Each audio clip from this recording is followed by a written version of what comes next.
All right, next up is the Green Bay Packers, who lost in the wild card round last year after an 11-6 season. So they were in third place in the NFC North, but still made the playoffs because that's how good the division was last year. The Packers had a top 10 offense and a top 10 defense in EPA per play last year. For their draft, we gave them a B-, and for free agency, we gave them a C-. Wasn't the best free agency for the Packers. They had a pretty solid draft to make up for it. Dalton, what is the biggest strength of the 2025 version of the Packers? So there's so much that gets talked about with this Packers passing game, right? They drafted a first-round receiver for the first time since 2002, and Jordan Love being hurt last year and trying to bounce back. But I think the one constant in the passing game is their pass protection. Max, they were third in the NFL in pass blocking grade last year. And even there's been talks about their offensive line and where's Jordan Morgan going to play, and now Aaron Banks coming in and all of this. But the pass protection is such a constant. In 18 games last year, they only gave up 24 sacks. And the offensive line was only held responsible for 13 of those, right? There's times when Love will hold on to the football. There's times where unblocked blitzers get through and things like that. You look at this pass protection and the chance that it gives the rest of this passing game to operate, it's as good as any team in football, right? This year there's going to be some questions. Obviously, Banks coming in as a new left guard, Elgin Jenkins moving over to center, but you've got some excellent football players up here. And I think the guy to spotlight real quick in that unit is Zach Tom, who you mentioned earlier in the show, third highest graded right tackle in football last year, and just got a big, nice extension that he obviously deserved. He was one of just 2 right tackles to earn an 80-plus grade as a run blocker and a pass blocker last season, him and Lane Johnson. So this offensive line, this pass protection really gives Jordan Love the chance to succeed and hold the football as long as he wants to. Yeah, Zach Tom, third best grade by a right tackle last year, only behind Penei Sewell and Lane Johnson, who are just, like I said, 2 of the elite tackles that we have in football right now.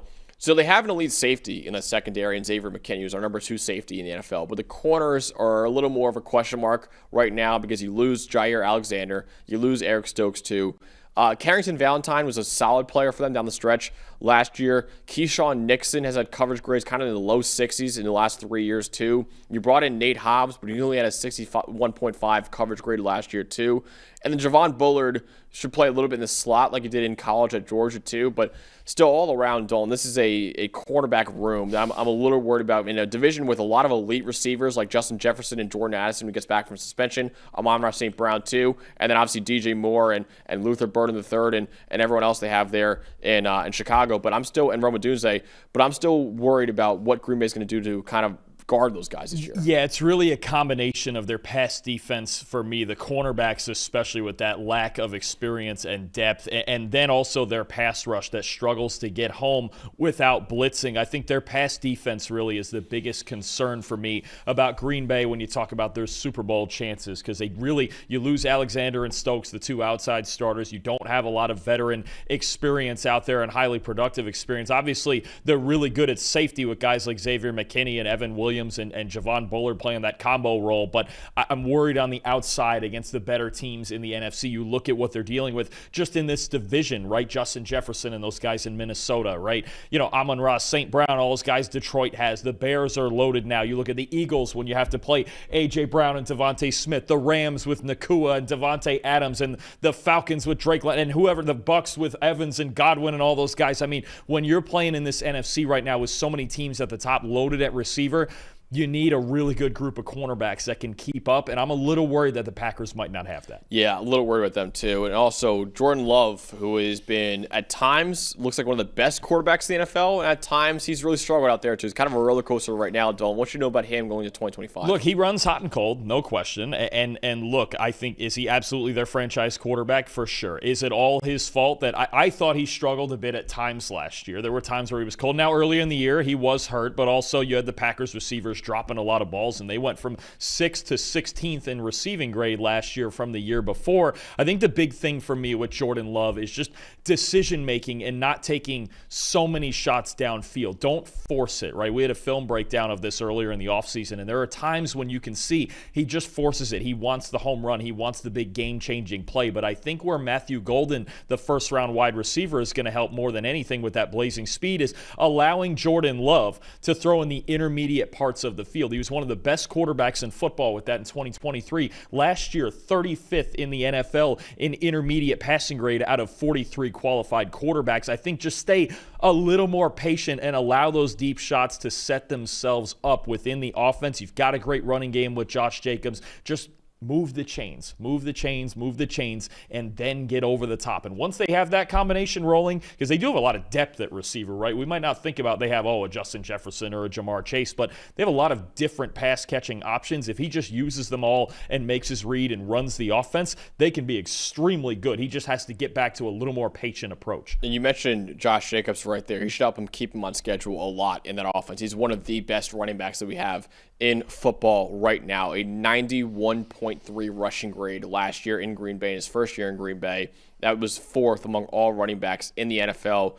If you include the playoffs, he was third in broken tackles and fourth in explosive runs last year. And last year, an 89.2 receiving grade, that was by far his best of his career. It was also third in the NFL too. So Josh Jacobs, in my opinion, is easily a top 5 running back that we have in football right now.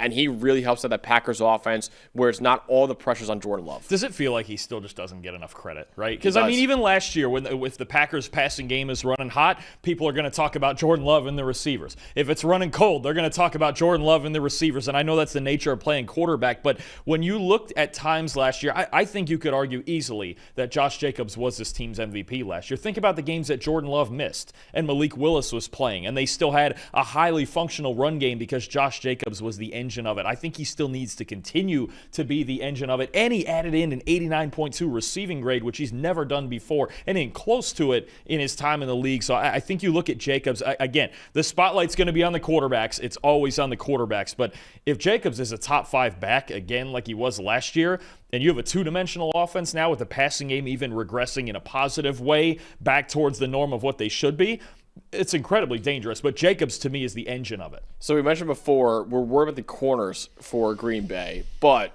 it does help out that secondary. They have one of the best center fielders in the NFL playing safety in Xavier McKinney. Absolutely. Last offseason, when the Packers signed McKinney, and after they hired Jeff Hafley and all the single high defenses, I was screaming this from the rooftops that this was my favorite free agent signing of last offseason. I'm so glad he proved me right. That always feels good. Second in the NFL in coverage grade and interceptions among safeties last year behind Detroit's Kirby Joseph. Highest coverage grade in the NFL over the last 2 seasons. Xavier McKinney is the perfect single high center fielder for this defense. It might sound funny with him being the furthest guy back, but he is the reason that Jeff Hafley can get aggressive, can blitz so much, can even allow his corners to play man-to-man, knowing that they have help over the top, right? So if there's anything that's going to glue this secondary together, it's Xavier McKinney and his ability and his speed to go get the football from anywhere on the field. He's one of the best safeties in the NFL, and he's a perfect fit for this defense. He proved it once already. I think he'll do it again this year. Yeah, perfect fit for the defense. I think I got a perfect fit for the offense, too, in the first round of the draft in Matthew Golden, who's actually the first wide receiver or even tight end taken in the first round of a draft by the Packers since 2002.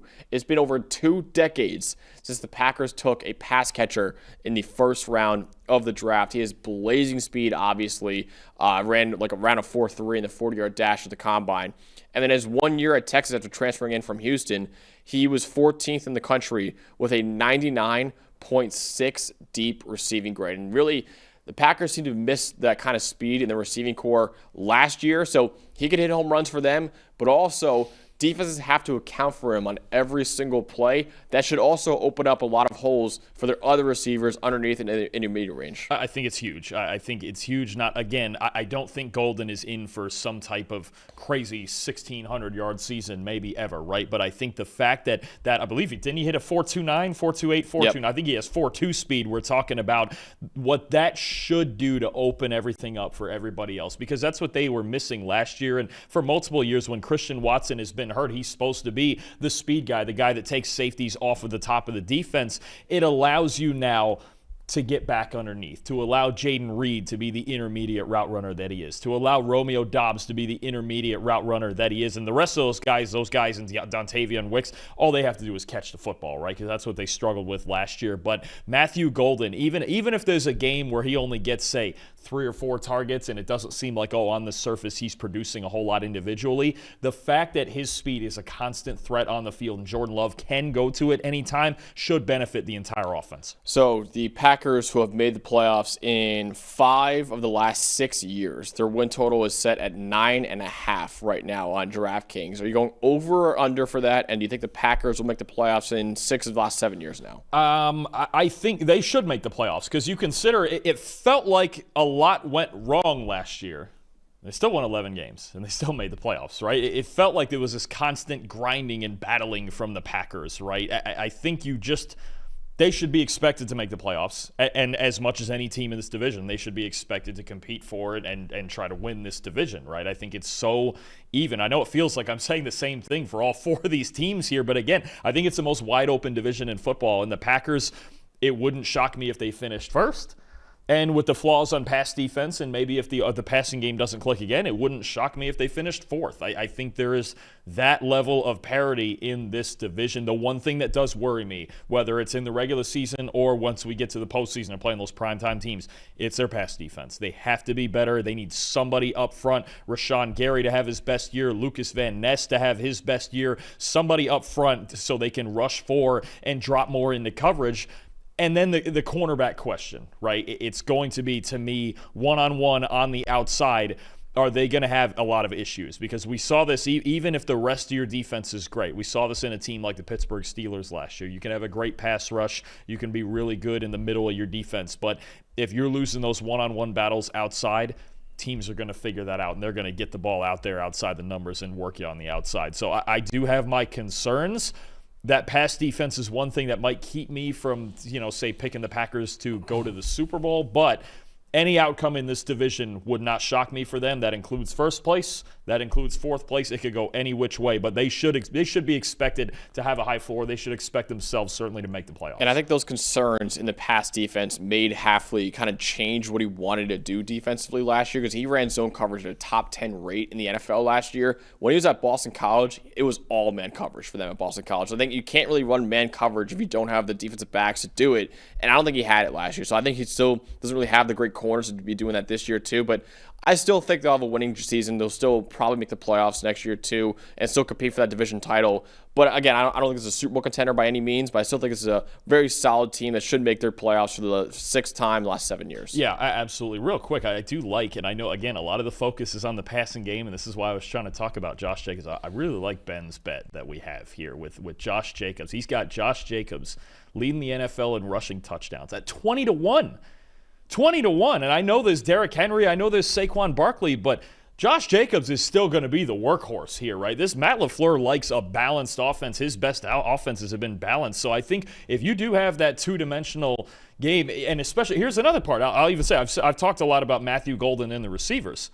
Matthew Golden taking those safeties out of the box so you can run the ball with Josh Jacobs, I think at 20-1, that's some solid value there for Josh Jacobs to lead the league in rushing touchdowns. So we project him to have 11.2 rushing touchdowns next year. The only ones who have more than that are Saquon Barkley, Derrick Henry, and Jahmyr Gibbs. But Barkley gets all his stolen on the 1-yard line. That's true. He should have a lot more, and he gets all his stolen. 20-1 is very good value, and this is a team that runs the ball at a top 5 rate in the NFL inside the 10-yard line last year. So yeah, that's a really good bet for the Packers at 20-1 for Jacobs to lead the NFL in rushing touchdowns.